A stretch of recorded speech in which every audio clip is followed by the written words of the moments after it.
It was. The man behind the scene. Oh shoot, we are live. Bum, ba-dum, bum, bum, bum, bum, bum, bum. Bum, ba-dum, bum. Hey, hey, hey. Cave Sports, baby. Hey, everybody. Welcome, welcome. What is up? This is another week of Cave Sports, and thank you for joining us today. Uh, I'm here with Source Glory. He's going to be following up with the MMA, Feel the Burn, and Soul Controller. Feel the Burn, what are we going to be going through today? Yeah, like you said, Abra, we got MMA with Kyle.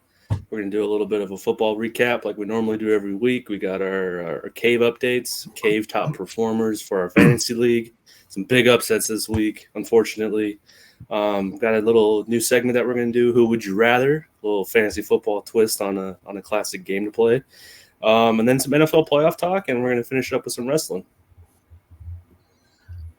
Awesome, awesome. Sounds like an action-packed show we got here for y'all. So stay tuned and listen up for some great fantasy advice and news coming up for MMA. So let's go to the next. Let's talk some MMA. So we got Source Glory, aka our homie Kyle. What's going on today, man? What's up, cavemen? How are you guys doing today? We are going to start off with Mr. Alex Pereira. I think that's how you pronounce it. This man is terrifying. He's a scary dude. He is absolutely scary. I thought, Israel Adesanya would, have a pretty long middleweight run and, stay undefeated for quite some time. But in his past, two of his only losses were against this guy, Alex Pereira, and it was when he was doing kickboxing prior to his MMA career. And eventually, Alex Pereira ended up doing MMA, and his past caught up to him, and he eventually beat him. So, Alex Pereira had really just 4 or 5 fights in MMA, and the UFC just wanted to set up a super fight with Israel to stir up that excitement based on that past loss that Israel had against Pereira. And in that fight, when Israel lost against Pereira, I think he was winning, the first 4 rounds pretty clearly. He even rocked Pereira at the end of the first round. He hit him with the cross and then a hook, and then he got saved by the bell. Pereira made it through that round. Israel, as usual, was managing distance. He was being evasive. He was using good head movement. He was picking his shots wisely, but like I said, Pereira is just a scary dude. Look at what he's wearing, during the face-off. He's wearing some sort of like Aboriginal native Brazilian, mask or something. And that dude's a warrior. He's like, Yeah, he looks like he came from ancient times, definitely. Absolutely. Out of this world for sure. Yeah, some man. Amazonian shit. But yeah, go on. Pretty much, yeah. And then in the 5th round, he it was very reminiscent of his kickboxing days when he knocked out Israel with his signature left hook, and that's pretty much what he did in the 5th round. Knocked him out, and Israel took it like a man. And there's a lot of excitement in the middleweight division because clearly Israel deserves that rematch. There's been talks of others trying to get set up with Pereira to see if maybe a wrestler like Khamzat can take him down because of his lack of wrestling ability. But Israel deserves it, man. Israel defeated Anderson Silva, one if not the greatest UFC fighter in UFC history. He has notable wins against Robert Whittaker. He's beat Robert Whittaker twice. Marvin Vittori, Paulo Costa. All of these guys are killers. They're monsters. They're huge. Yeah, man, it's looking really exciting. So Kyle, let me ask. So like for myself, I'm more of a casual fan when it comes to MMA or UFC, and so would you say that Israel's what would you say Israel's like main style is, and what is Alex's main style? They're both traditionally kickboxers. They both Okay. have, pretty strong kickboxing records, kickboxing backgrounds. They both fought in Glory. Israel's 2 losses were against Alex Pereira. So, to be honest, I love Israel. I love him so much, man. He's just so elusive, so versatile. He's quick. His fight IQ is amazing. I remember his fight against Calvin Gastelum, right? That was a really solid fight. I mean, it looked like it could go either way, but obviously Israel has a little bit of a physique advantage over Calvin. Yeah, Israel. That's funny that you mentioned that. I was watching an interview with Robert Whitaker, and Robert's very, very candid in his interviews, and he was pretty vulnerable about, he was pretty open about his experience fighting Adesanya, his 2 fights against Adesanya, and he called him just a giant, and he called him a problem or a puzzle that he's still trying to solve. He still wants to fight him again. He wants to fight him for the 3rd time. He wants to climb up the ranks and try to get that win. But he even said it himself. He's not sure how to solve that puzzle because he's so tall. But then when you look at Pereira, there's a clear size advantage against Adesanya. I mean, this guy's an Amazonian warrior, like Danny said, and. I don't know, man. It seems like these 2 are gonna be at the top of the totem pole for a while. But yeah, I think Israel deserves a rematch. I think definitely, yeah. He's been at the top for 2-3 years. He got the belt back in 2019 against Robert Whitaker. Beat Robert twice. He beat Paulo Costa. He beat Yoel Romero. He even went up to light heavyweight to fight Jan Blachowicz and lost. And so I do have a question for you also. Like, so if you were to say that Israel needed to approach the fight in a certain way to beat Alex, what would you say that he should focus on? Because like if yeah, because if you're looking, let's say if you have like a selection of weapons, it's like they're both choosing the same weapon to battle each other, but maybe they could take a different approach. As far as Israel trying to beat Alex. So would you say like maybe take like the approach of like a ground game, jiu-jitsu, or what do you think in that regard? Ideally, I don't think that is an immediate possibility, because people who are, or fighters who are adept at wrestling have had lifelong backgrounds in wrestling and jiu-jitsu and whatnot. And I'm sure Israel's been training and he's been working on his ground game, but Pereira has a very solid base. He keeps his chin up. He's not a traditional like Thai fighter, kickboxer. He keeps his chin up. He has like a wide stance. And he's huge. He probably walks around at like 200, 220, cuts down to 185 for middleweight. So I don't know, man. It's a wild card.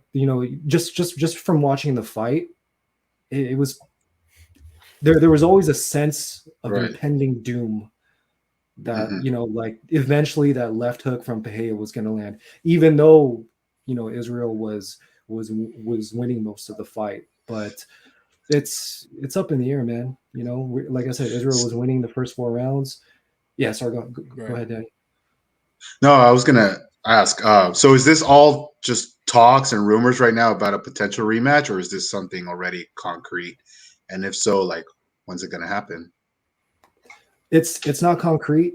Nothing has been signed yet, but Israel deserves it. I think the UFC brass, Dana White, everybody's got to give him that fight for sure. He was at the top for so long. He never turned down a fight. He even, like I said, fought Jan Blachowicz at light heavyweight.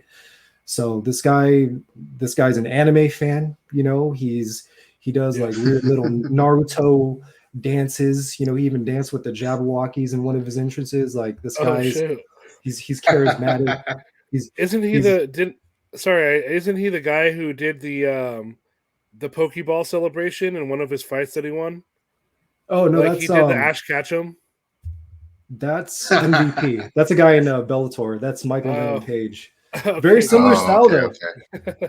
Similar style. Very lanky, long guys, good strikers. But yeah, they have that anime in them.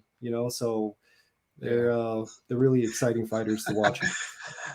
It'd be funny to see him run around the ring like Naruto with his hands back. With his hands back. It's crazy though, because the fact that he draws from that anime style. I remember him on the Joe Rogan podcast. Yeah. I'm pretty sure it was a Joe Rogan podcast, and he was saying that in one of his most challenging fights, in his mentality was that like he was ready to die in the octagon. Like, right then and there, he was ready. He was ready to die to win. I don't know how many times I've seen that meme against Kelvin Gastelum, but I've probably posted it on my story just to motivate myself to get through the day. Because you can see him, like kind of mouthing that phrase, "I'm ready to die. I don't care." Yeah. And I'm surprisingly, just like, we've got Kelvin Gastelum here with us tonight. But, there he is. Hey, what's up, everyone? Yeah, but God, dude, that mentality is just like that's a different level, But it's just like that all or nothing type mentality that some athletes have, where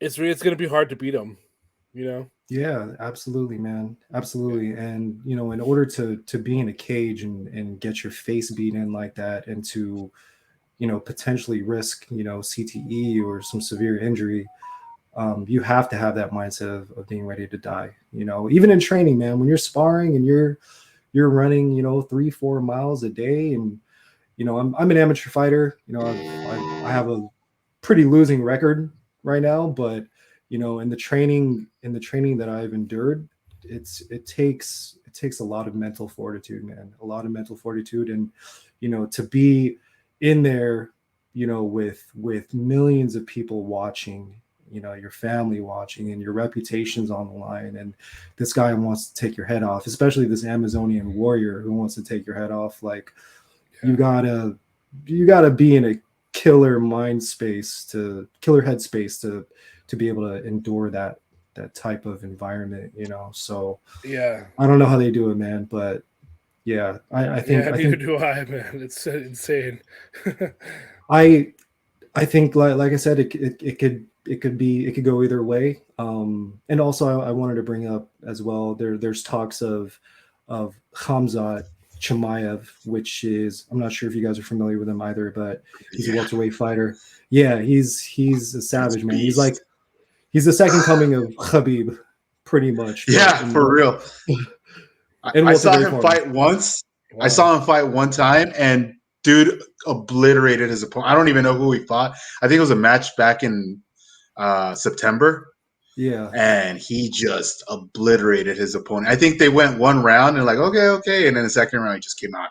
If I'm correct. But, dude, he was – yeah, keep an eye on him, everybody. If you haven't checked this – Khamzat, what Chimaev?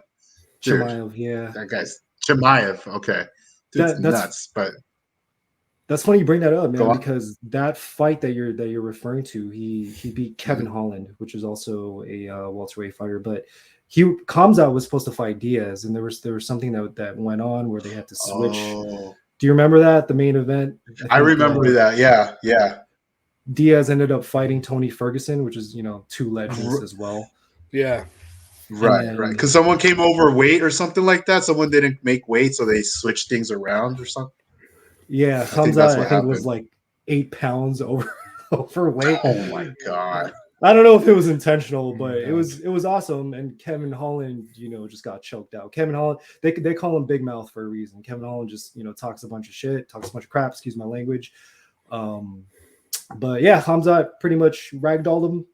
Choked him out within a matter of minutes, and it was over, man. And and like I said, and when Pat mentioned grappling and what Israel can do to be better in the next fight, whether it be grappling and whatnot, Khamzat is a problem for everybody. Whoever's in line to fight Khamzat has a very big problem on their hands, and I'm not sure if the UFC wants to send Khamzat Pereira's way, because Pereira could be a cash cow just because of how scary he is. Kind of like Brock Lesnar when Brock Lesnar went to the UFC. Brock Lesnar is terrifying. He has a sword on his back. He has a dagger or something, whatever that weapon is on his back. So they kind of have that like similar auras or personas. They're just quiet and they're just killers, man. So quiet but deadly. Quiet but deadly, man. Unlike myself. For sure. So yeah. So most of us aren't that way. Let's talk a little more MMA. So I guess there's what's the landscape looking like for the bantamweight, I guess? So there's a bit of a love triangle going on between Henry Cejudo, also okay, Danny. Triple C, baby. Triple C. Somebody told me to throw that in there. So as you may know, Sean O'Malley. I don't know if you guys have heard of Sugar Sean O'Malley. Yeah. He was in the in Dana White's Contender Series, which is a like a contest that Dana White was holding every Tuesday to recruit new superstars or whatever. Sean O'Malley, won that. He climbed his way up pretty slowly. He didn't really fight too many big names up until recently, but he beat Peter Yan, who was a champion for a while. He's a shorter Russian fighter, deadly striker. He beat him. He was Sean O'Malley was initially ranked, I think, 10th in the bantamweight division. Beat Peter Yan, ended up becoming the number one contender. So now that Aljamain Sterling, who is the current bantamweight champion, he beat TJ Dillashaw recently, who I think is now retired, but we'll get into that later. There's just talks about is Henry Cejudo going to come back? Henry Cejudo was a gold medalist in the Olympics for wrestling. He beat his most notable win in the UFC was against Demetrius Johnson. If you guys have heard of him, Mighty Mouse. Yep. He's legendary. He went to one championship. He broke the record for defending his belt 11 times. I think he deserves a lot more credit, but we'll also get into that later. But basically, Cejudo retired. Aljamain has the belt. Sean O'Malley is the number one contender, but now Cejudo wants to come back, get that belt, and fight Aljamain, and nobody's really sure what's going on. So, yeah, I think the fight to watch is Chito Vera versus Sandhagen. Chito Vera is a Orange County native. Okay. Yeah, he's actually from, I think he's from Irvine as well. But he's fighting he's fighting Corey Sandhagen, who has notable wins against Frankie Edgar, who is also a legend, Marlon Moraes, Rafael Osunciao, just a bunch of killers, man. These guys are all just scary people. But yeah, I think after Marlon, after Chito and Sandhagen fight, I think that'll be a good indicator of who would be the true number one contender. Hold on.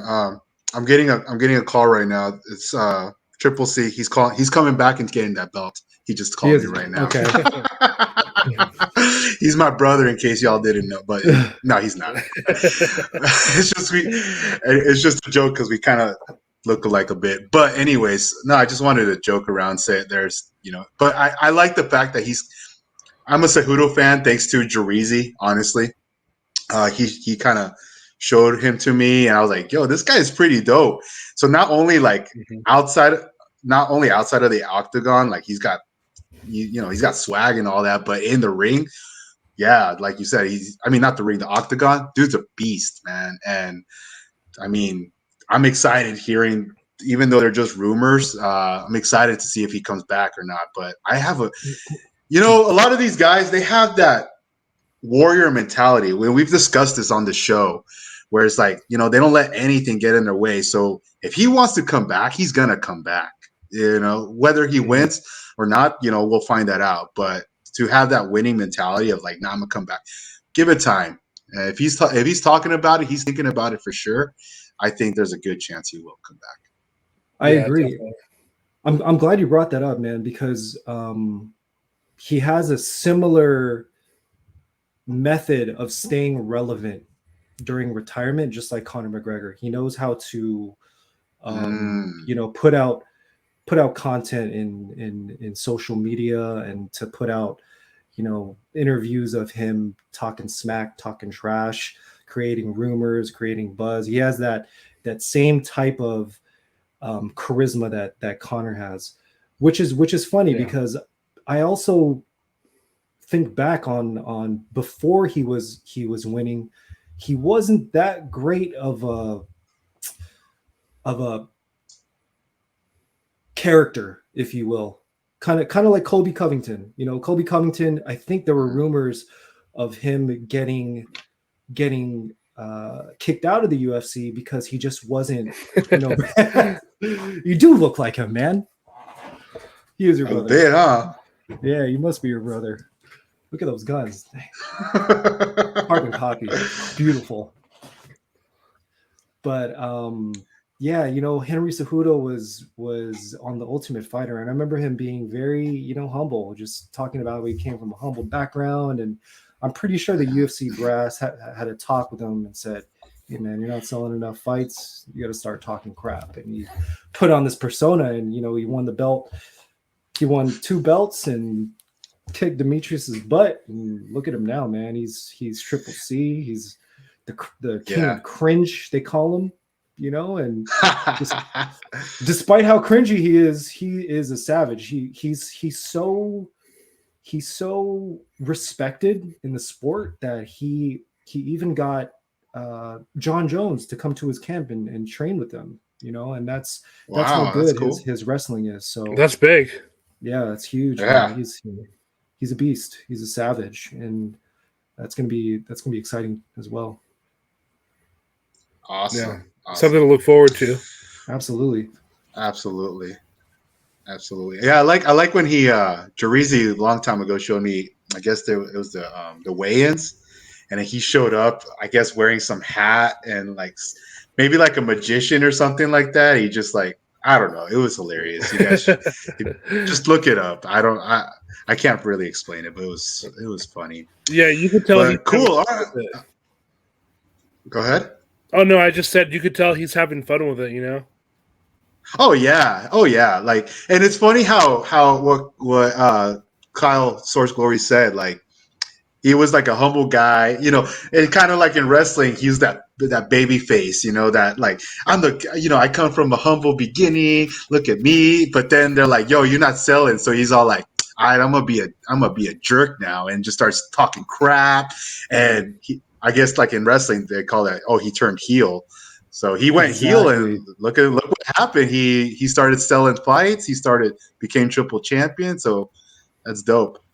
Yeah, man, and it makes sense as a family man. You got to do what you got to do to make that money, bro. And if absolutely, if making that extra $1 million requires a little bit of shit talking and being a heel, then might as well, man. I'm all for it. It's part of the sport. And it's all just to get. How can you say To anybody who watches like these weigh-ins and then like the smack talking and everything, it's just to get people in. They're not taking it personal. It's just like, yo, Yeah. let's get people to watch the fight. Cool. All right. Well, that seems to wrap up what we have for MMA. So everybody, say thank you, Kyle, for coming on here and giving us the latest and greatest on what's going on in MMA and UFC. I mean, you gave me great news about Triple C, Henry Cejudo. So till next week, man. So thanks for coming on. Thank you, Caveman. Thanks, Appreciate it, Corey. guys. Have a good Thanks, night. Doris. Thank you. Absolutely. Cool. All right. Well, that leads us into our next segment where we're going to talk NFL. And like every week, we go over our top performers of the week. And to start that off, we'll go with quarterback. And we have Dak Prescott here. Let's see what we got. Pull it up. Awesome. So Dak Prescott, man, he go off with 347 yards passing, three touchdowns. So for a total of 12 points, he threw one pick. So depending on your league, he either got -1 or -2. In our league, we do -2. So yeah, -2. And I mean, pretty good average. Whenever you have a running quarterback, Dak Prescott. I wouldn't say Russell Wilson anymore. Josh Allen. Those kinds of quarterbacks. It's awesome because not only do you have the throwing ability, but you have their legs, which right here gave you an extra 4 points. To some of you, those 4 points could have won or lost you your league going into the next to the championship round.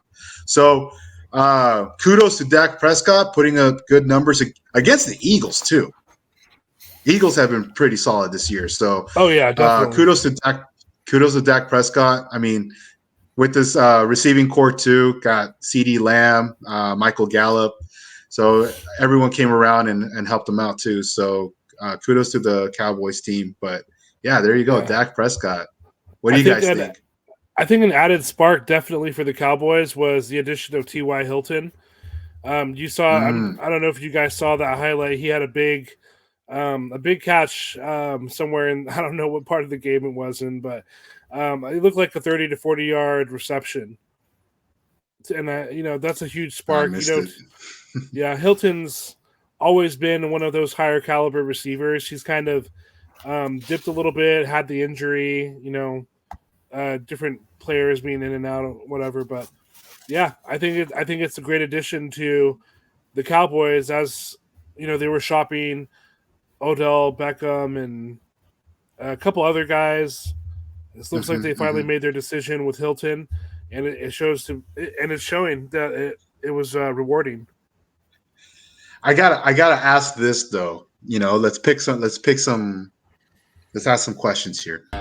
Why do you think they went with Ty over Odell when they're both very injury prone? Just their current condition, in my opinion. Okay. Yeah, just because Hilton is healthy right now, and they're they're having a good run this season. So I think they're just worried about like the next couple games, trying to get through that, making sure they win. That's my take on it. Like they're more focused finishing this season than they're worried. Okay, well maybe next year. No, they want to win it this year. For sure, exactly. So I get you. They're just looking for someone, for lack of a better term, that's going to be like a Band-Aid. Help for that sure. spot, but help at that position. But this isn't necessarily going to be like a long-term move. I mean, I wouldn't. True. Yeah, I don't even know what kind of contract they gave him, but I'd be surprised if it's more than a year. So you know what? It's kind of like OBJ when he went to the Rams last year. Exactly. Like that. He went in like in November and won. He came through in the playoffs and the Super Bowl. So yeah, there you go. I mean, it's hopefully, just like a mercenary. I wouldn't say hopefully, but it seems like Cowboys are going that route with Ty. Very cool. Yeah. Byrne, you got anything to add on to that? Yeah, no, I was gonna chime in and say, I think the main reason is the availability. I know we talked about it a couple weeks ago where we were saying that, OBJ probably wasn't as healthy as, he let on or people might have hoped. So, the best ability. So that's the difference between TY and OBJ. I did hear something today floating around on the internet that TO might be interested in coming back, and if the Cowboys would have a 49-year-old Terrell Owens, I think there was some video floating around about him like working out with Tyreek in the offseason. It was just crazy. I don't think that guy could still move. Something they should do. Oh yeah, for sure. God. That means TO, right? TO and TY would be pretty incredible to see on the same team. But no, Dak really balled out, this week, and that was a very impressive performance going up against Philly. Interdivision matchup. Got to have that to keep your head afloat and just build that confidence, beating a team like the Eagles, who are the 1 seed in the NFC right now. Yeah, right. Yeah. That's crazy that you mentioned that they're shopping TO, because the only thing that comes to mind is when he shit on the Cowboys and ran out to the star in the middle of the field. That was such a memorable moment, and he got rocked for that one. Yeah, but still, that was all. I mean, that was just a great moment in football history. When you go to someone's house and you totally go ahead. No, just that's all the memories of TO with the Cowboys. It's just like just the fact that he's 49. Like if you take that out of it, just seeing him back with the Cowboys would just be incredible. Oh yeah, that'd be amazing. He'd probably be the oldest player to ever play. That's my quarterback, man. Get your popcorn ready. No, but before we go on with the running back, I gotta ask, because PQ Soul, you said the first thing that came to mind was when T.O. totally ran over. I wouldn't say ran over, but he totally dominated the Cowboys and did the thing on the star. My question is, if they're shopping T.O., why not shop Dez Bryant? Because Dez Bryant, to me, when they let him go, it was like one of the biggest shockers, man. No lie. Yeah. And it still was a shocker that he never came back, never played another season in the NFL, I think. That is really shocking, for sure. That is super shocking, but I don't know if Dez Bryant, it's kind of like how we just spoke about Henry Cejudo, who's maintained a public presence on social media and whatnot. I haven't heard shit about Dez Bryant in a long time, but true. I hear, but T.O. was on the Pivot podcast with a couple other guys, and he's still maintained a public presence pretty significantly for the past few years. So I imagine that's how they even caught the word that he's been working out with Tyreek Hill and things of that sort. So he's just stayed relevant, and I think that's why he would be even given any consideration. Got you. That makes sense. Yeah. That makes a lot of sense. All right. Yeah. Moving on. Running back, top performer of the week. Soul, you got this. Let's go. Yeah, so we've got Cam Akers, and in my opinion, this is something that came way out of left field, just because for the majority of the season, we all know the Rams have not been the best team. They're nothing close to the team they were last season, and they've also been in a committee between Cam Akers, Malcolm Brown, and a couple other running backs were there earlier in the season. But for this Week 16 game against Denver, sorry, Danny, he had 118 yards for 23 carries, averaging 5.1 yards per carry, 3 touchdowns, 2 receptions for 29 yards, which gave him a total of 34.7 fantasy points in our fantasy league. So, that's just killer performance any day of the week for whether it's Cam Akers or any running back in the league. And it's by far his best showing of the season. So yeah. And I'm surprised that it happened, honestly. And even against, all year as a Broncos fan, I mean, I've been hearing, one of the top defenses, like top 3, and then here comes the Rams and just ram through the Broncos defense. Like, yeah, no. They just rolled over like a sack of potatoes, and yeah, I'm just done with the season. Let's just finish these next 2 matches, and we're done. Next season. And they fired Hackett too, so yeah. You couldn't hack it. Yeah. And then one more thing. I gotta say, Cam Akers. It's interesting because I've had the discussion with Jarizi about athletes coming back after an Achilles injury. There's one right there. So Cam Akers came back from an Achilles injury, and I mean he's got his ups and he's got his downs, but he's getting the job done. Yeah, and he hasn't necessarily been a workhorse this season, which is probably to his advantage in regards to staying healthy. So Right. Yeah, he like close to not playing for the Rams anymore this season, if I recall. Like there's a lot of speculation about him being waived or traded, midway through the season. So, to see this in week 16 against a defense like Denver and putting up these numbers is pretty crazy to think about, just a few weeks ago. Yeah. Agreed. I wonder how, a little bit off topic, but I'm wondering how our good friend A-Town, a.k.a. Cut My Balls, is feeling about this performance. Just because I know he may be watching, and that's his team. So, cheers to you, man. Yeah, cheers. We'll talk about him later. All right. Well. All right. Moving on to the top wide receiver of the week. I think this is another consecutive week where we've talked about a quarterback and a pass catcher lining up to where they're the top performer. CeeDee Lamb is the top wide receiving performer from our Cave League. 10 catches, 120 yards, 2 touchdowns. CeeDee Lamb said CeeDee's fantasy points and put up a strong game versus division rival Philadelphia. I like it. I think it's pretty safe to say there's a pattern here with quarterbacks being top performers for us and their pass catchers, also having big games because someone's got to catch those passes from those quarterbacks.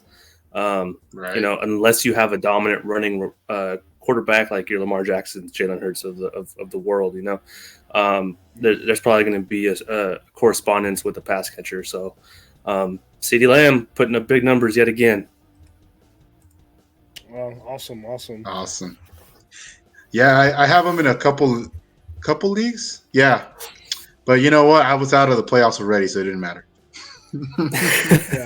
Yeah, and we all know that he's a solid receiver, and he probably still has a little bit of room to improve over the next couple of years because he's still fairly young and new to the league. But as we mentioned earlier, Hilton was the addition to their team, and that probably created some more opportunity for Lamb as well. Would you agree with that? Yeah. Oh, absolutely. Absolutely. I mean, TY, as injury prone as he may be, he's still another deadly target. They got to put a solid corner on him, or maybe even double team him. So that totally opens up other receivers. And there you go, CD. If he gets the perfect one-on-one running the fade route, they're gonna shoot it to him. Why not? Yeah, for sure. I also think this is a testament to Dallas and to Dak, weapons that they have, because I don't believe Tony Pollard or Zeke had particularly strong games. Gallup I done in this game, but the threat of TY with that big catch that he had, I think it was in the second half, like you guys mentioned earlier.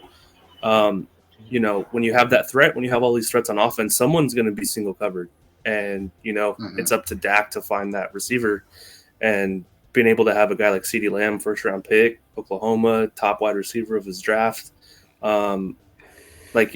This is going to happen. And it's just a testament to those CeeDee Lamb owners who didn't, bail on him early in the season. Now they're being rewarded in probably the most important in the most important part of the fantasy season. Shout out to CeeDee Lamb and the Cowboys. Yeah. Good luck to them. I'm not a Cowboys fan, but good luck to them. It's nice to see that they're getting it done. They them boys this And, year. right, apparently. But yeah, the next up position for top performer is tight end, and we have the I think semi underrated TJ Hawkinson. Um, so this year he did get moved around from the Lions to the Vikings, and I think that it's been a great move for him. It was probably a missing piece in the Vikings offense to help out Thielen and Jefferson and Mm-hmm. they're all of their skill Dalvin. guys. Yeah. Yeah, Mm-hmm. but yeah, but it's really great to see him, killing it. It seems like every time he's gotten the opportunity, he's executed. So, but this week he had 13 receptions for 109 yards, averaging 8.4 yards per catch, 2 touchdowns, and that's 13 receptions on 16 targets. So he only dropped 3 balls, or who knows if they were defended, but that's a really high percentage as far as receptions to targets. So yeah, it's really cool to see this guy doing well, because I know that in the last season there were some pretty high expectations, and he had he showed some glimpses of really high performances, but it seems to be happening a little bit more consistently. He's getting more looks with the Vikings now, so and he's just taking what they're taking what the defense is allowing. Absolutely. Yeah. I think this move for TJ, like you said, it worked out it was a win-win situation, for TJ and the Vikings. And I mean, I guess you could say even the Lions, because they've had the winning streak that before. So yeah, I guess it worked out for everyone. Yeah, definitely. I would see. Oh, go ahead.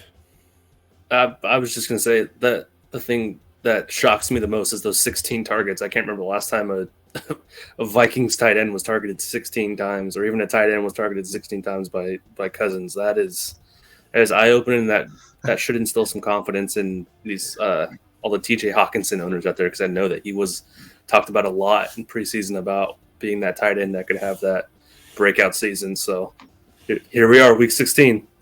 Yeah, crazy. But yeah, glad to see him doing it, and I think this is just not that he's warming up, but I think he still has another gear to hit in his career, and going forward, I'm sure we're going to see that.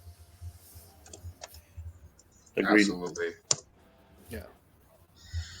All right, let's move forward then. Let's talk defense.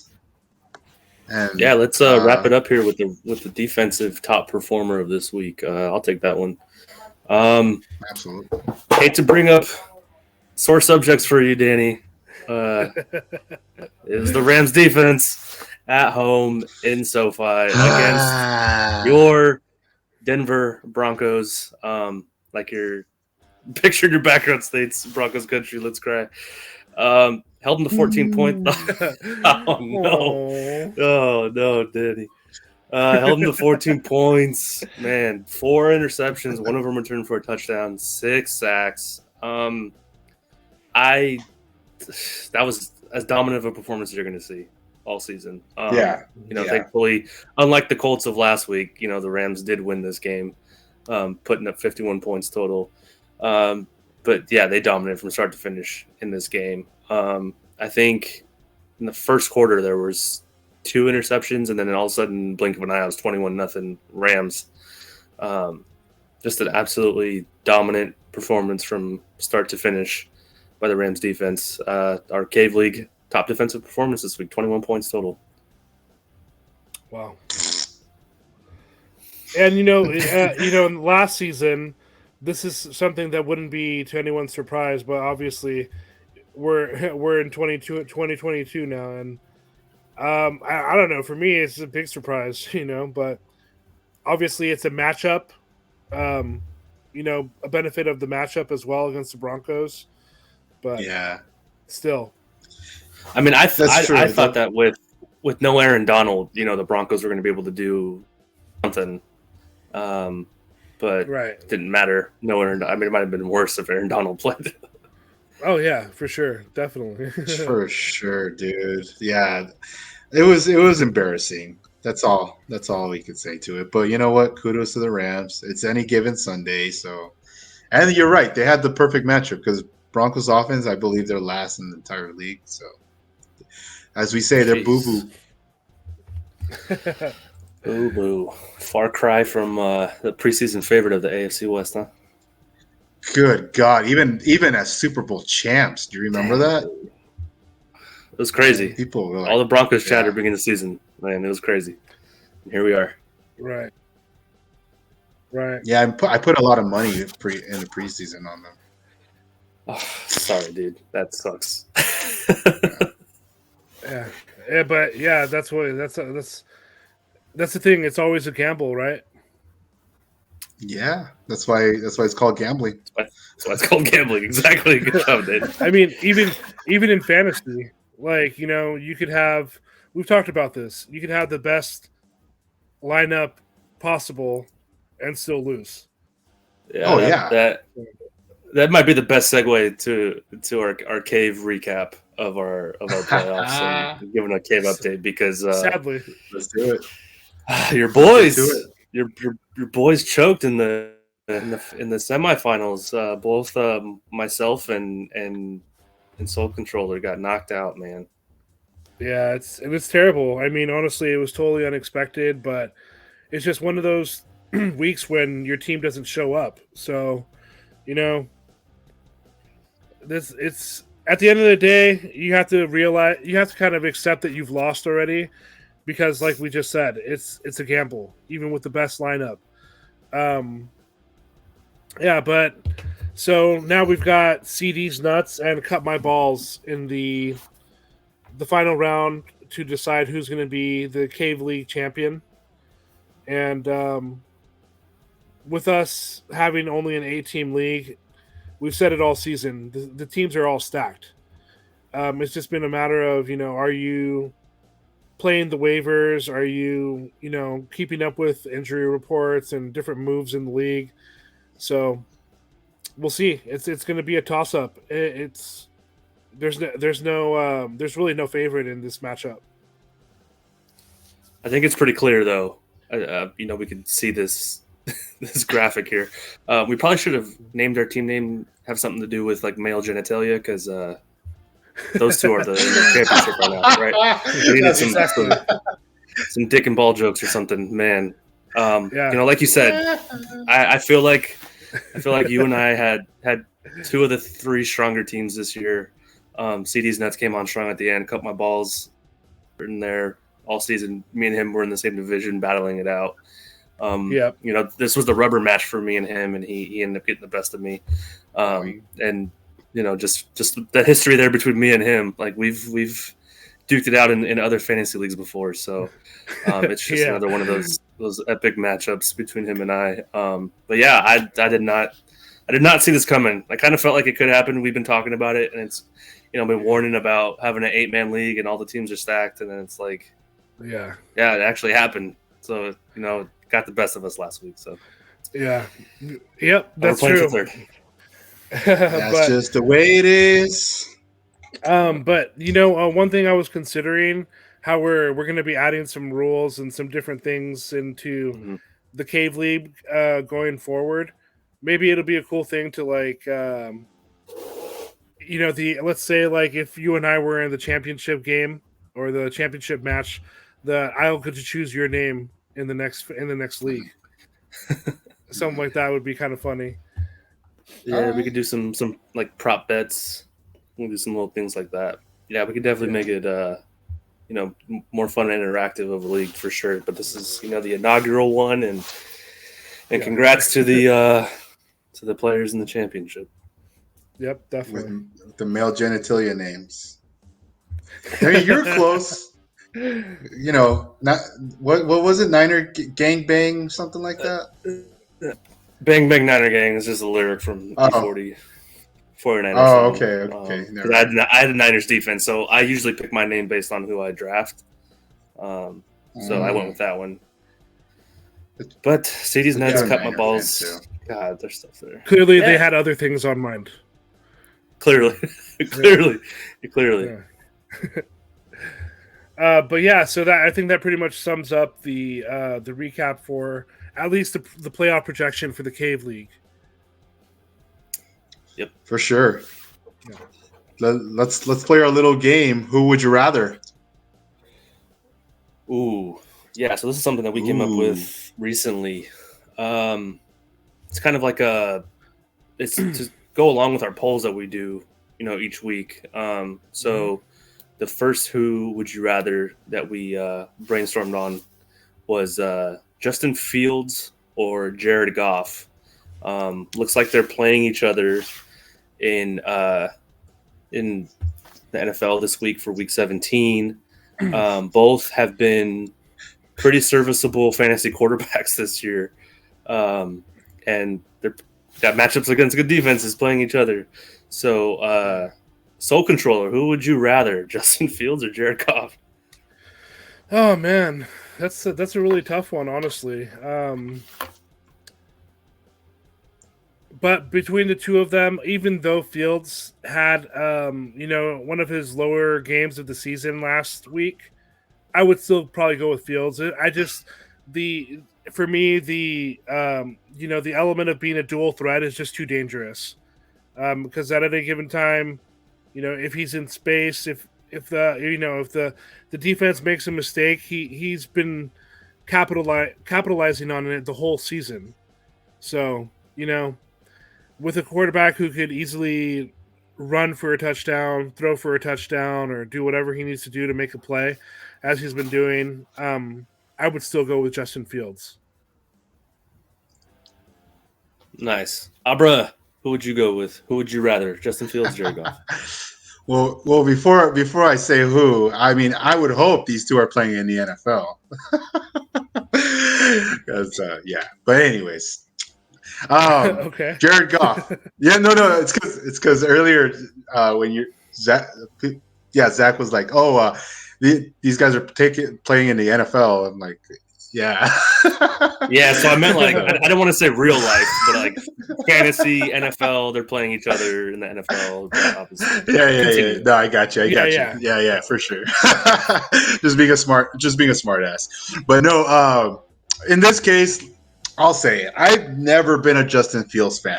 Yes, he's had his games. Yes, the dude can run, but I don't like him. He's an Ohio State quarterback, and I'm not a fan of Ohio State quarterbacks because they always they're not good. They have their moments of shine, and that's about it. Jared Goff, on the other hand, while he's had his slump the past couple of years, it's like maybe this year he's kind of found that spark that he once had with the Rams. And like we said earlier with the trade of TJ Hawkinson, it seems to have been a win for everybody. And I mean, they were a bit on a roll. I'm not sure. Did they win this past weekend? The Lions? Yeah. No, they lost. Okay. Well, regardless, they still had a win streak going on. They lost to that's the game we were saying, like, watch out because of the Panthers. Yeah. One game behind, things like that. Yeah, exactly. Now it's coming back. But Jared Goff, regardless, to me is the more, I don't want to say the complete quarterback because he can't run.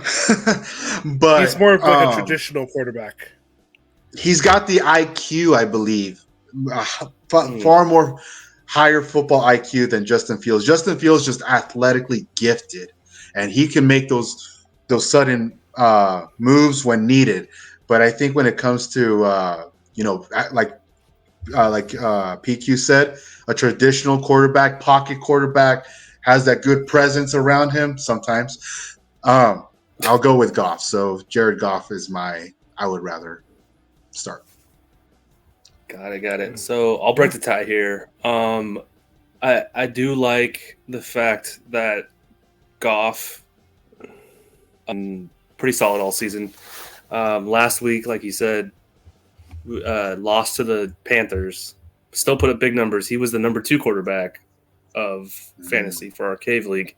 And if it wasn't for those rushing yards, just circle back to that Dak Prescott conversation about rushing yards. If you take those rushing yards away from Dak, Jared Goff is the top performer. All that being said, they were down big in that game, had to throw to come back in it. I like Justin Fields more this week. I don't trust Detroit's defense. I think Detroit will win this game, but it'll force Justin and that offense to try and come back and put up some points late, and we can get some garbage time points for Justin Fields. I think he's going to narrowly edge out Jared Goff. Yeah. And our second Who Would You Rather, I'll kick this one off. We got Josh Allen versus Joe Burrow, a.k.a. Pennywise. They're on the Monday night. Home Alone, right? They're playing on Monday night. Kevin McAllister there against one of the Wet Bandits for Monday Night Football special to wrap up championship weekend in fantasy football here. This is actually really tough. I'm going to go with the home field advantage. I'm going to go with Joe Burrow. I think he will be feeding Jamar Chase. Tyler Boyd will get some action. Some dump offs to Mixon. I think the running game and having a guy like Mixon will be the difference compared to Josh Allen having Singletary. The one thing I will say to look out for is the rushing yards that Josh Allen could have. I think he had a rushing touchdown last week against Chicago. But I like that Cincinnati defense. They're playing at home, and this could be the deciding factor for who gets the number one seed in the AFC. So this is a massive, massive game. But I'm going to go with Joe Burrow. Okay. Yeah. So solid pick. I mean, as far like in regards of talent, that's kind of almost a toss-up between the two of them, in my opinion. But with all that being said, between the two of them, especially in a game like this, I think it's going to be more of the most collective effort is going to be the winning effort.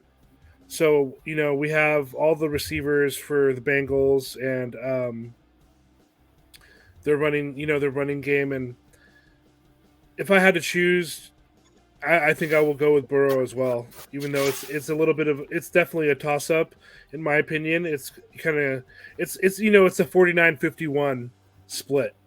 Mm-hmm. So yeah, but I would definitely go with Burrow as well. What about you, Albert? All right. So, damn, I'm the outcast so far in this Who Would You Rather? Because as much as I love Burrow, I had Burrow in 2 leagues this year. I love the guy. I mean, he's got great receiving core around him, a good running back behind him. I mean, he's got the system, and it works. It's working well. Worked well last year when they made the Super Bowl. It's working well this year again when they're in the number one. They're in the contention for the number 1 seed. So, love the guy. But Josh Allen, to me, is the more complete quarterback, I believe. Kind of going back, like what we said with Goff. I wouldn't say Josh Allen has a higher IQ because I think that's where Burrow comes in. He's just intellectually, the game is just for there. But Allen has this tenacity in this heart that the dude doesn't give up. And he'll play, and not only that, like he'll put. Do you remember when Andrew Luck would just when he would run, like he would just throw his body. He would not care. This is how Josh Allen is. He loves the game. He wants to win, and he's got a great system around him with his skill positions, even his linemen. I believe he's got a pretty good O-line protecting him. So I got to go with Josh Allen with this one. Plus, to me, I had Josh Allen in 2 leagues last year, and he produced way more points last year than Joe Burrow did in 2 leagues this year for me. So Josh Allen for me all the way. Sniper. That's completely fair. That's a good assessment. Like I think Soul said, it's extremely close. Everyone in the cave, everyone in the cave, be on the lookout. We're going to post these 2 polls and see what you guys have to say about who you. So this week. All right. Yeah, look out for that.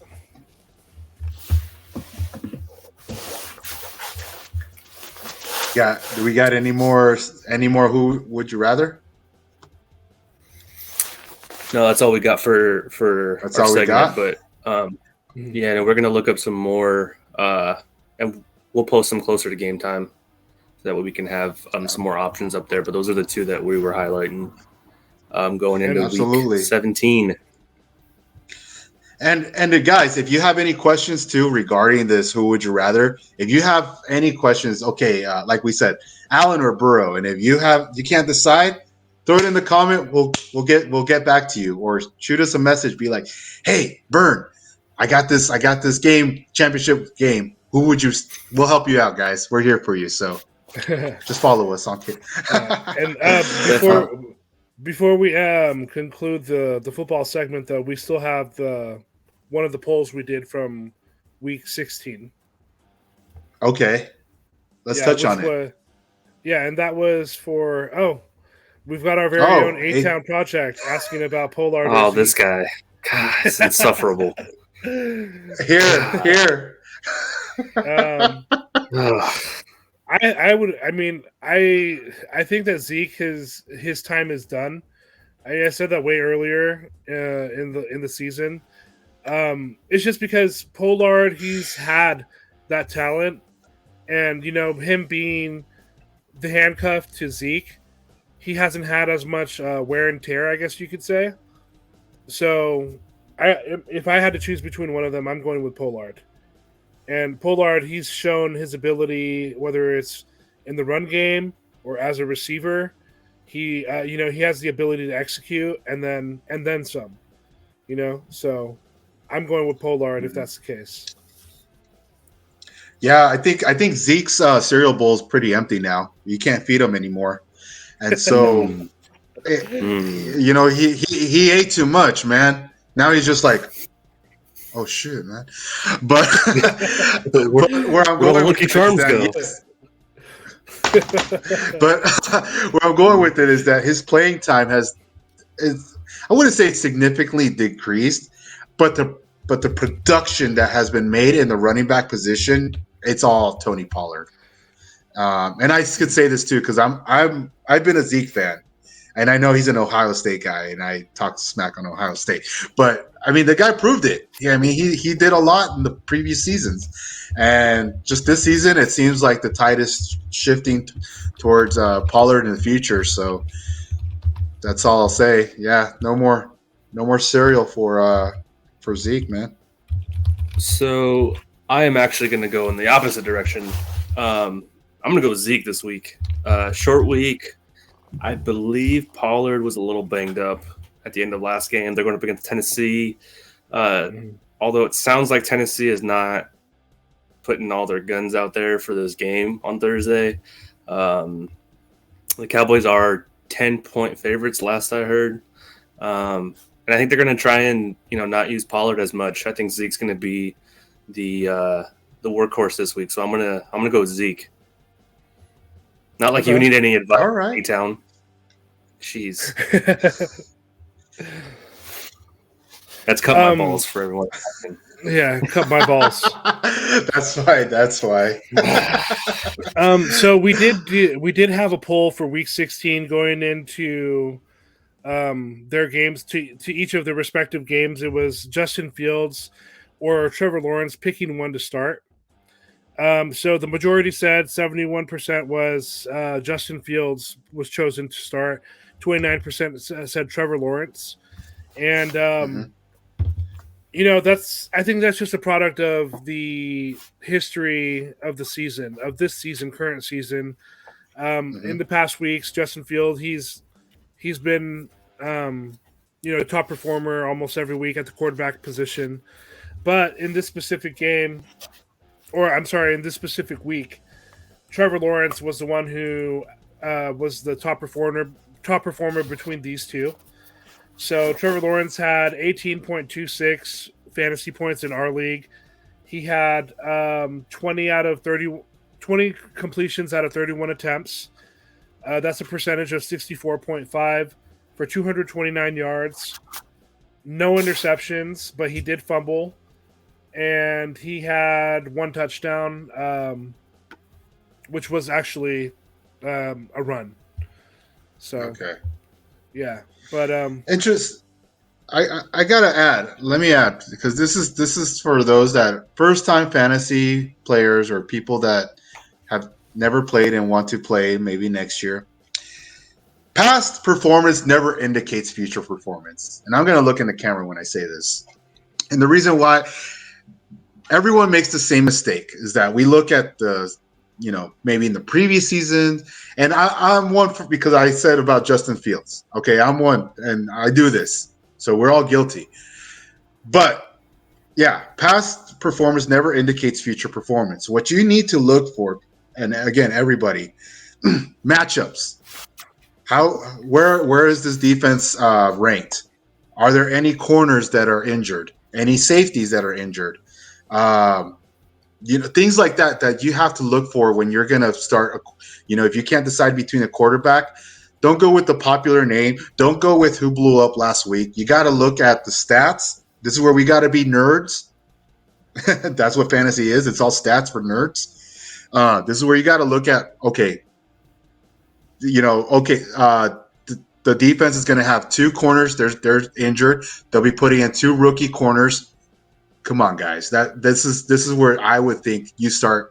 Okay, you start that quarterback, whether it's Trevor Lawrence, that seems like he sucked all year, but in reality he hasn't. And so I just thought I'd throw this tip out there for everybody because we do, like I said, myself included, we all make these mistakes, but it's important to look at the matchups when you're trying to decide who to start. Not just matchups, but again, injuries and other variables that fall into it. You got to get your money ball on sometimes. Yeah, definitely. I mean, there's going to be, depending on your roster, there's going to be players who you drafted so highly sometimes, and you're just because of their their consistent performance, where you have to start them. It's kind of it would be hard to not start them. Like like a Christian McCaffrey or even Devontae Adams. And that's one thing for me that was really difficult the last couple weeks is I had Devontae Adams in 2 leagues. And his performance was I don't think it's his fault.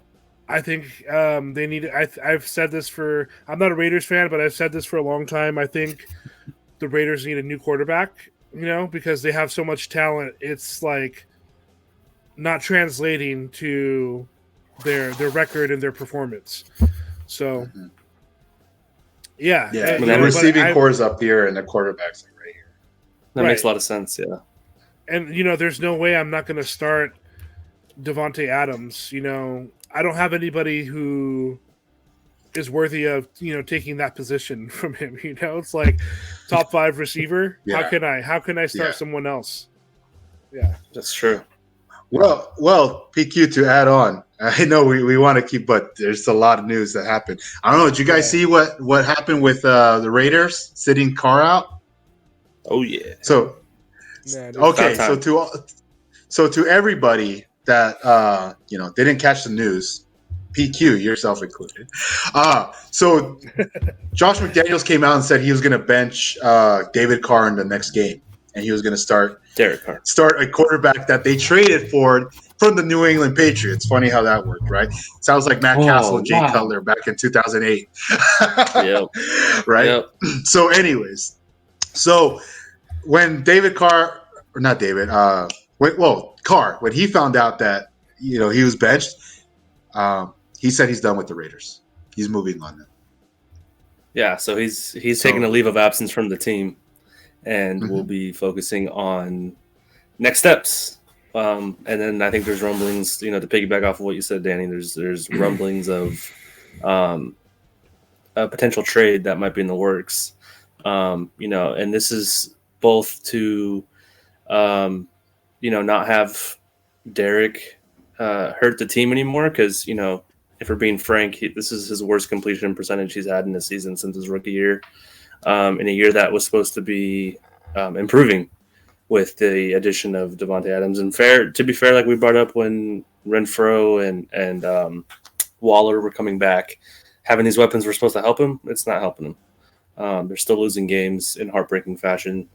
And, to avoid that $40 million price tag of guaranteed money that would be owed to him if he made the roster next year after like March 1st. This sounds like this is the end of the Derek Carr era in Raider Nation. So Stop light a the candle, car. Raider fans. Stop the car. Yeah, it's stalling out. Light your candles. Does because this feels like this is the end. Yeah, and I have a couple close friends and family members who are diehard Raiders fans, and true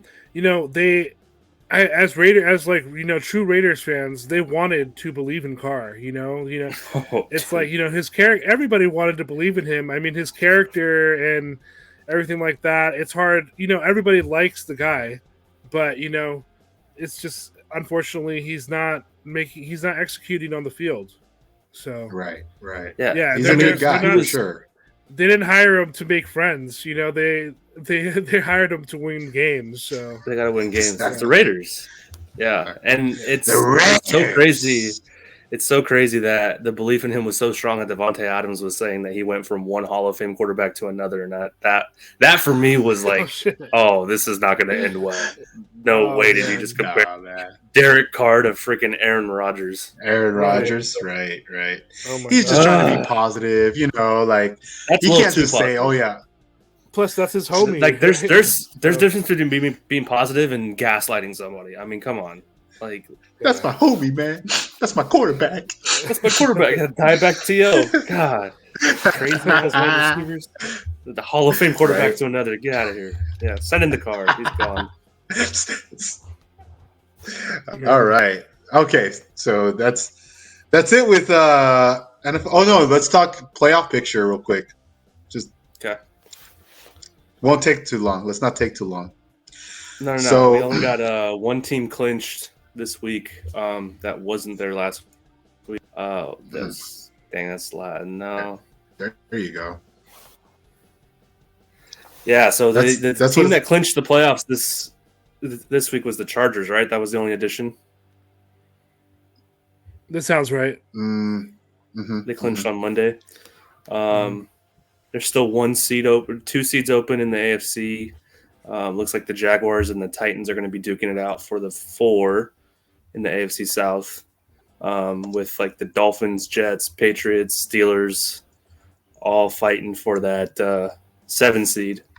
And then in the NFC, I mean, I guess all the seeds and the seedings are available in terms of like where to position these teams. Eagles are the 1 right now. Even with that loss, they just have to win one more time, and then they'll secure the 1 seed. Packers got to win this week, big game against the Vikings. If they win, then they're going to be well positioned to win a playoff spot against the Lions in the week or in the season finale next week at Detroit. Buccaneers playing the Panthers this week. That's a win in your in game for the Buccaneers, and I believe the Panthers as well. So whoever wins that game is going to be in. And then in like the wild card for the AFC, you got the Ravens, Chargers, and then whoever's a 7 seed. Any of those teams can be positioned 5 through 7, depending on who wins and who loses. So there's still a lot of stuff up in the air for Week 17. The number 1 seed is up for grabs. Like we said, Bills versus Bengals on Monday Night Football. That's going to be a hotly contested matchup between the two for NFL purposes. Also for fantasy, like we said, are universally owned by all fantasy leagues. I would assume, or I would hope. Jamar Chase is a big name. Maybe he can start turning back to leagues. He hurt me in a couple leagues, him and Josh Allen, down the stretch here, which sucked. But yeah, Gabriel Davis might be able to finish strong for some people that drafted him high. But for the NFL playoff picture, like that might be how we get to the 1 seed. Chiefs, they have 2 tough divisional matchups. And I say tough because it is true that AFC West has a tendency of eating each other. I think the Raiders beat the Chiefs last year. Abra, you brought it up earlier about like looking up matchups and the context behind these matchups. I wanted to bring up the Broncos for a second here because I think Russell Wilson and the Broncos, I know they laid a massive egg at SoFi against the Rams. I think they're going to play the Chiefs pretty tough, or tougher than a lot of people think, and I think Russell Wilson is actually going to have a pretty decent game. They seem to always have these close games against each other. And the context behind that is you have Hackett who left, and now you get to see Wilson maybe do some things that he's used to doing or is more familiar with. He might be able to be more in charge of the offense, so maybe he calls a better game for himself. And you still have some pretty stout wide receivers and pass catchers there, and a running game that's pretty stout. So that defense is pretty strong. When your offense is throwing interceptions and the opposing team is starting in the red zone every possession, that I don't care what defense you have, it's not a recipe for success. So that Broncos offense might be someone worth or some options we're starting against the Chiefs this week. It's interesting. It's interesting you say that, yeah, because after that loss, the firing of a head coach, these guys might just rally, be like, "Yo, it's the Chiefs. Let's just see. Let's just show them what we really got." You always want to get up against division rivals too. Like you don't want to shit the bed against them all the time and just get destroyed by them. That's week true. After week. Yeah, exactly. Right. But NFL playoff picture it got a little bit clearer, but there's still a lot of placement to be had over the next 2 weeks. With the obviously next week we're going to be finalizing the whole playoff bracket. This is going to be another exciting week in the NFL. Yeah, looking forward to it. It seems like AFC's almost locked up. There's 2 positions left for the 4th seed. That's for the AFC South. Right now, Jaguars are leading that. And then the 7th seed, right now, Dolphins have it. But the Patriots are just 1 game behind. Same with the Jets, same with the Titans, and same with the Steelers. Exactly. 1 game behind for that 7th seed and the AFC. And as far as NFC goes, Eagles, Vikings, and Niners, they're locked up. Cowboys, we found out they're locked up. So right now, the Cowboys, they're leading in the NFC South. But again, they're only 1 game behind or ahead of the Panthers. So Panthers are still, and the Saints. The Falcons, I think they're done. But the Saints and the Panthers still have a chance to getting that number 4 seed. And then as far as 6 and 7, it's still wide open. Because there's the Giants and Commanders are in the 6 and 7 right now. But you have Seahawks, Lions, Packers, all behind, all 1 game behind. Actually, Commanders are only ahead because of the tie. Yep. So they lose 1 game, they're out. This is the benefit of that they introduced in the NFL. Was it last year? Was the first year for it? It just makes so many more games more important. I know a lot of people were against it because they're traditionalists and they liked having less teams because it quote unquote means more. This to me strengthens the season and the end of the season, and should drive viewership and be able to expand the games and the ones to watch on these networks that like now you can move these games around and flex them around and put more eyeballs on the ones that mean more. But then you still have, some appetizing games. Whereas, 5 years ago, we're probably talking about maybe 2 games this week that truly matter for like these last couple positions. Now there's like 5. It's just awesome. It's better for us. This is what we want. We want more meaningful games for a longer period of time. And let's go. Playoffs right around the corner. When you said more meaningful games, that's all I thought. Like NFL's like, here I got you, and then we're just like, thank you, Yeah. NFL. Yeah, For more hey, because meaningful we're games. like, what, 5 weeks away, 6 weeks away from not having any more football, and that sucks. So Yeah. enjoy it. Yeah. Let's do it. All right. You got anything for playoffs, PQ? No, I think Byrne pretty much summed it all up. Awesome. Well, that concludes our segment for the NFL. So that means Soul, you're signing off now. So thanks again for joining us, man. And what's up? Okay, thank you. I appreciate it. But we wanted to just go over our sport picks real quick. Oh, our sports picks. Okay, let's do that. We got Slava. with our Slava's friend picks. Francis. Yes. Yeah. Absolutely. Yo, what up, guys? It's your boy Slava Medvedenko on the Cave Discord, coming with you for some picks for this week. I got 3 picks that I think are going to hit. And we're going to start off with Thursday Night Football. We got the Cowboys, Titans going at it. Cowboys are favored -12, but I'm actually going to go with the under on this game. The Cowboys defense is just too nice. The Titans offense sucks. They're bottom of the league in total yards and points per game. And without Tannehill, I just don't think the Titans are going to put up any points. And combined with the Cowboys defense, I think it's going to be a under. So get that under to 41.5. And then we got 2 more plays. They're also going to be unders. It's Chiefs versus Broncos. I don't know why the line on this over-under is so high. It's at 45. I'm going to buy it to 46, under 46. Broncos suck.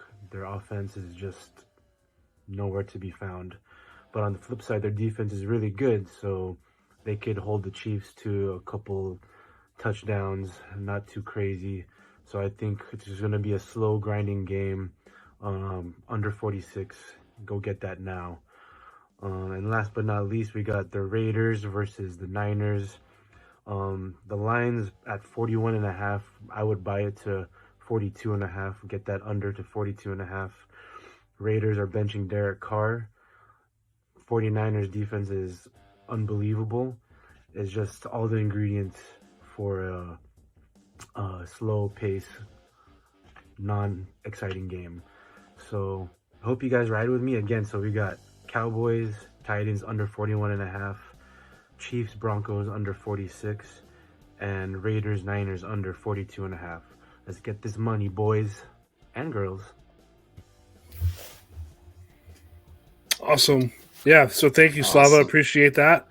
And so yeah, that does conclude our football NFL segment. Appreciate you guys. Signing out. Thanks, Soul. See ya. See you next week, bud. Thanks, All Soul. right. Take care, guys. Yo, I will say, some people actually would say that life's too short to bet the under, but I think there's a compelling case for all 3 of those bets from Slava this week. Like, we're talking about these defensive matchups, and this late in the season, you see the context finally showing its head, and it's a solid picks from Slava, and we're excited to have his brain for the picks each week.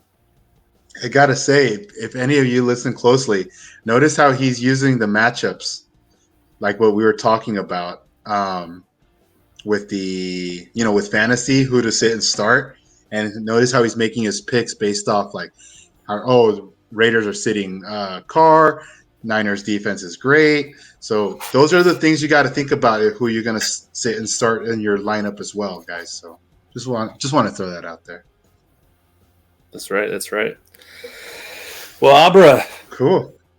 Let's do it. Let's do the thing, man. Like we like to do here with our Cave Sports. We finish up with some wrestling. Especially with no World Cup updates anymore, which I am very sad about.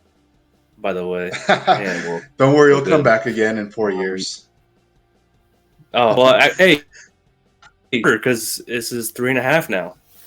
because they've started in the fall, so we don't have to wait as True. long as normal. But True. what's And it's what caught your eye with AEW this week? Man, the one thing I'm really really loving right now is the Death Triangle versus the Elite, best of 7. So right now it is 3-2. Yeah, it is 3-2. They had their most recent match tonight, but we haven't 3-2 followed up before to see tonight. Yeah, before tonight, correct. So we need to see what happened.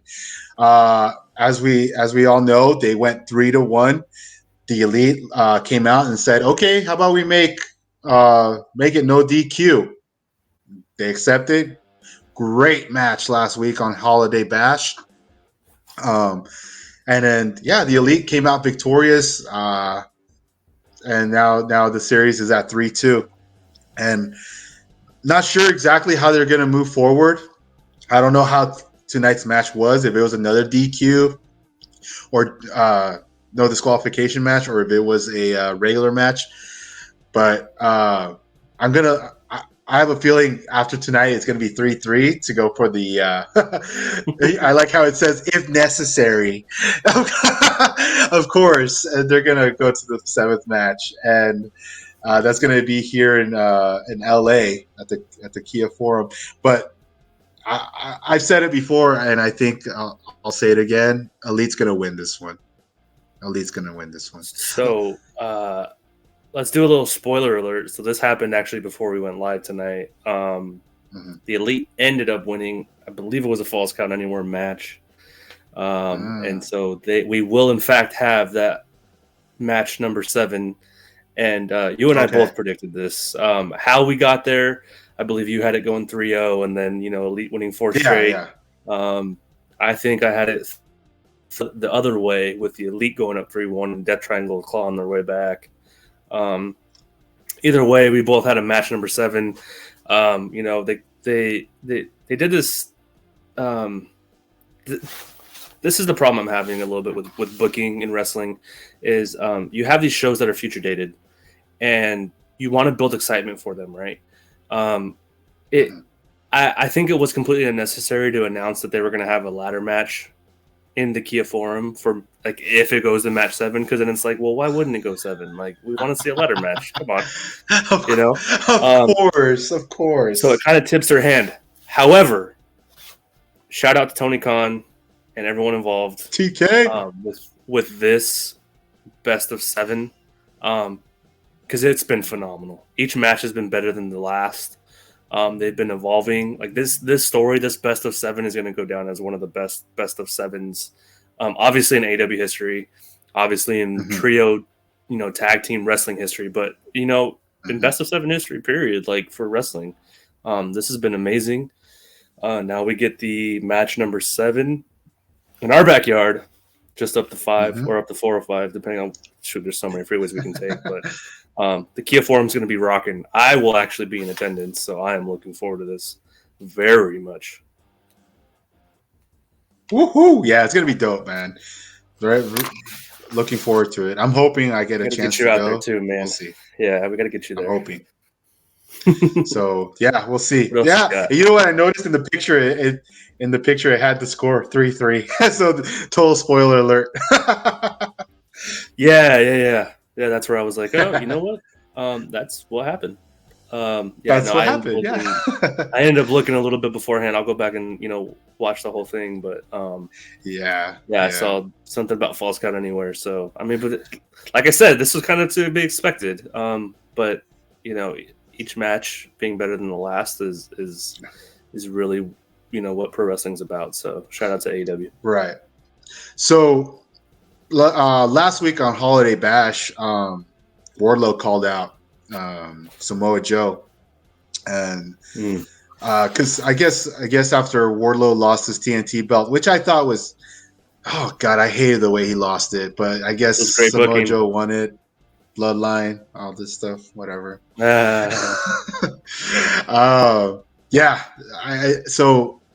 like to see this rivalry sparked. Wardlow called out Samoa Joe. The match happened tonight. Again, I haven't seen anything, so need to see what happened. But honestly, I hope Wardlow came out victorious. I don't think he did, to be honest. But yeah, I'm just a fan of Wardlow. I do the chants. There's even a street here in Long Beach called Wardlow that when I'm driving, I do the chant. Like Wardlow. Like the biggest street in Long Beach. Yeah, yeah.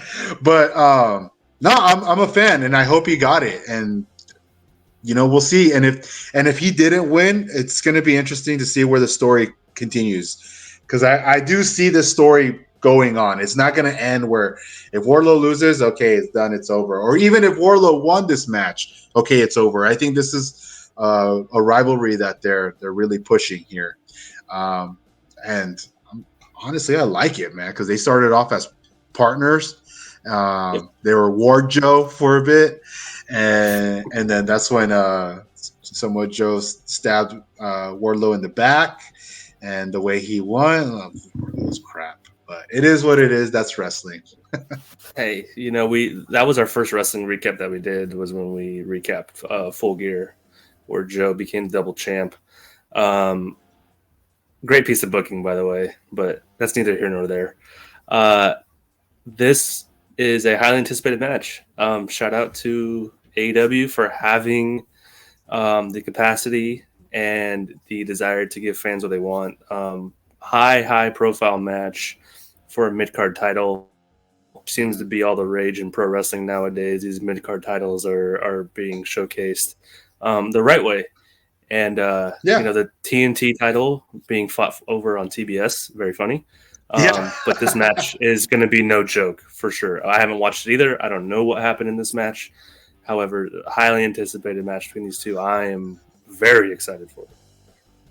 For sure. I think after we're done here, I'm going to hit up the DVR and scope out tonight's episode of Dynamite and see what happened. Because I try to watch it at the gym, but it wasn't letting me. So, yeah, I'll have to resort to watching it tonight. Yes, sir. But moving forward, what other? Oh, our top moments. Yeah, let's talk our top moments of 2022. Yeah, so 2022, I think, is safe to say is the craziest year in pro wrestling that I can remember, even going back to the Attitude Era. This is one of those shots that this is awesome. If you would have told me, a year ago that we were going to see Roman Reigns versus Logan Paul main eventing the Saudi Arabia show for WWE, one of the Saudi Arabia shows for WWE, I wouldn't believe you. Like, why? Yeah. What? Logan Paul, really? I think it's a testament to the year Logan Paul had. He had his debut match tag teaming with The Miz versus the Mysterios at WrestleMania, which they won. And then, Miz turned heel on Logan. He was already the heel. And then Logan went one-on-one with The Miz at SummerSlam and just balled out. And, the fact that he was able to give that much confidence to the powers that be in the WWE to showcase him in this fashion at Crown Jewel is, again, a huge testament to Logan Paul and the work he put in. Taking the sport seriously, showing what he can do when he fully commits to something. This is an iconic pro wrestling shot that's going to live forever, in my opinion. This is definitely one of the top photos that has been taken or that has been publicized in the entire sport across all brands. So shout out Logan Paul in the year he had in 2022. Agreed. And on the flip side, you got Roman Reigns. What else can we say about the Bloodline? We've been talking about them, since we've been doing these wrestling recaps. So having these two cross streams, if you will. Right. And seeing where the Bloodline goes from here into the future is going to be fun, and hopefully it doesn't end. But we'll probably talk about that pretty soon here anyway with the Bloodline. Pinnacle, I'm a hater. Inner Circle, JS. You gotta love factions, man. All factions are dope. Yeah. But you got those factions that because you like one faction and then they're beefing with the faction you like and whatever. So you gotta put a little hate on a couple of them. but God. Isn't that beautiful? Like, come on, dude. How can you hate on that? Look at that picture. It looks dope, but nah. You got Sammy over there too. What a year Sami Zayn's had, man. You know, talk about a career resurrection for that guy. Yeah, and all thanks to him joining the line for sure. I'll say my top moment. I don't know if we have a slide for it, but was MJF, man. MJF coming back. That his whole the whole debacle was just. I wouldn't call it a debacle. It was just great the way he did it, calling out TK, giving him crap, wanting to get paid. He comes back and what was it? Full Gear? No, not Full Gear. He was All Out. No, Double or Nothing. Double. No, he was at right. No, was it All Out? No, it was All Out because he came back in September. Yeah, it was Double or Nothing. Afterwards was Brawl Out with the post with the post media scrum. Right, yeah, he was the Joker. That's right. Exactly. So it's Joker in the one the Rumble, the Battle Royale, Yeah, the Casino Battle Royale. Exactly. So I like that story. No lie. Like he was just a heel. You know, they kind of like whatever. He fought CM Punk earlier in the year. They had that beef when he was calling him PG Punk and MJF was the mid card Miz. Remember that? And so they had some battles on the mic, dude. Yeah. Yeah, I loved it when like PG Punk. Anyways, and so yeah, then he had the beef with Tony Khan, I guess, about his contract. And see, that's the thing. We don't know. Was it a work? Did it really happen? We don't know. And that's the beauty of it. We'll just let it be. And so then he takes his months off, few months. He comes back on All Out. And yeah, the Joker. And then when you hear his music, it like blacks out and you just hear his music. Oh, man. Like I was with Jarizi, I believe, and we were just going nuts. If I'm correct, yeah, it was just a great moment, and then he comes back and wins the title against. It like him getting that pop in Chicago after Punk just won. That's iconic. Yeah. Punk had just beaten Hangman. Was it Hangman? Yeah, no, he Moxley. Beat Hangman at Double. Yeah, he beat Moxley. Yeah. Moxley. And because that was the whole injured ankle. The story about the broken ankle and all that stuff, which I fell for it. Honestly, you would have seen me. Remember the comments? I was like, "Man, his ankle's really hurting." It's like he can't do anything, and I'm like, I'll give it to Punk. He sold that really good. That I was like, "Damn." But anyways, back to MJF. Then MJF comes back. I guess that's when the whole media scrum happened. They vacated the belt. It goes back to Moxley, and then the whole build up. And man, the way he came out, won the match, it was awesome. So yeah, MJF, man, I love the guy. I follow a lot more heels. Not heels, faces. I like faces more, to be honest. But him as a heel, man, I love tuning in whenever they say, "Oh, and speaking tonight is MJF." Man, I'll watch it. We'll hear from. Yeah, we'll hear from. Exactly. Yeah, dude. Man, MJF had an incredible 2022. Because he was in that feud with Wardlow, and then that's when all like the money conversations were happening. Right. He walked out on the autograph signing and had that deal.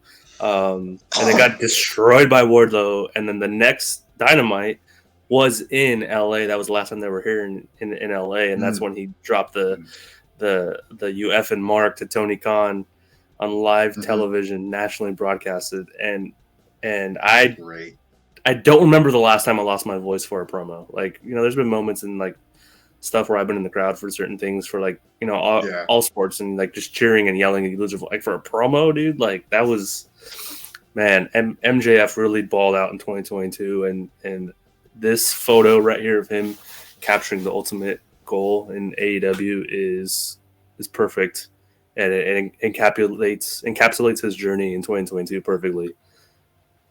And that belt too, the Burberry, A triple B. That's so sick, man.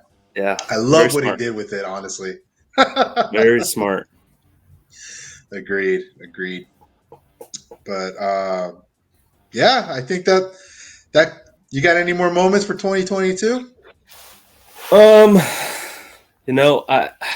There's so many. We're probably gonna have to go more in depth maybe on next week's podcast and do maybe some rankings of our top ones that we have.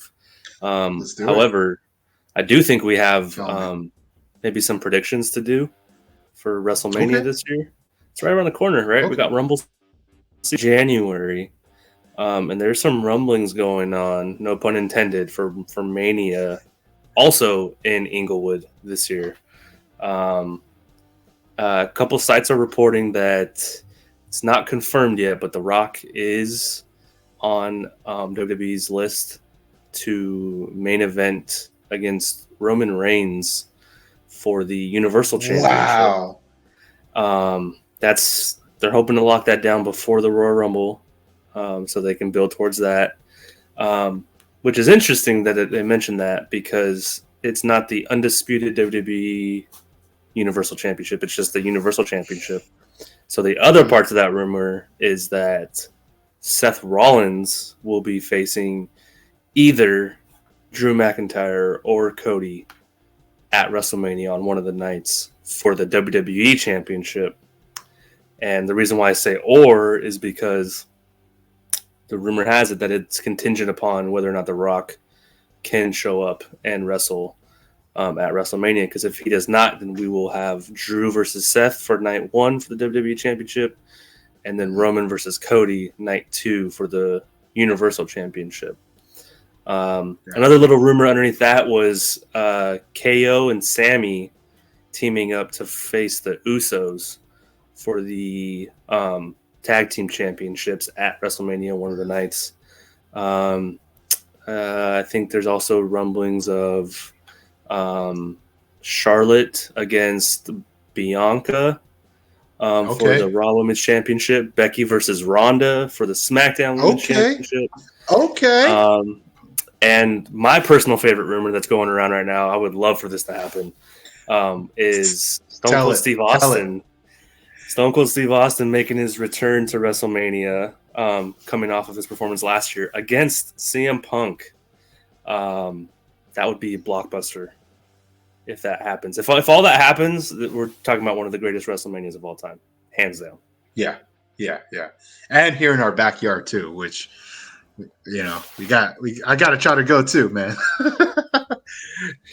I mean, they were out here. SoCal for WrestleMania was WrestleMania 21, I believe. So that's 18 years ago. And that's one of my favorite WrestleManias. They had that at Staples. That was the coronation of Cena and Batista. And it was the first ever Money in the Bank ladder match that Edge won.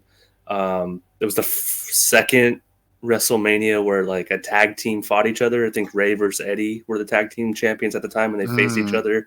That's one of the best WrestleMania openers of all time. And then Kurt Angle versus Shawn Michaels, like, dude. So when they come to Hollywood, they go big. And if these rumors are true, oh boy, this is going to be a big one. And don't forget WrestleMania 2000 when it was at the Honda Center too. That was pretty big too. Yeah, that was with the. Man, there was a lot that went on that one too. That was like the four-way with the McMahon in each corner, and you got like Kurt versus Benoit and Jericho. The triple threat ladder match, the Hardys, Dudleys, and Edge and Christian. Yeah, that was also a sick one too. And then I think Brett versus Shawn before that was at the Arrowhead Pond Iron Man match. So we get pretty spoiled out here with WrestleManias, man. To be honest, so no surprise. This is gonna be dope. Awesome. Fingers crossed, dude. Got them crossed. Yep. Cool. All right. Well, that concludes our Cave Sports segment for tonight. Our episode of Cave Sports. So thank you everybody for tuning in, joining in, or watching the video on YouTube. It was lots of fun. We're gonna have more news for you next week. It's gonna be the last week of fantasy football, so we're gonna talk a lot of championship matches. Again, a lot of top performances and the playoff pictures as we get closer to the end of the regular season. So stay tuned on that for next week, along with more wrestling, MMA news. You know, we got it all here for you. You don't have to go anywhere else. We got it all here for you.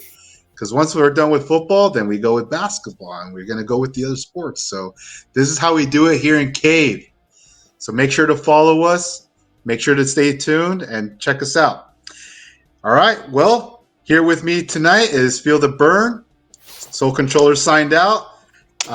Source Glory signed out. I'm your host here, Aura Sumente. We appreciate you coming on tonight. Have a good night, everybody. See you next week. Be easy, y'all. Easy. You know, it may not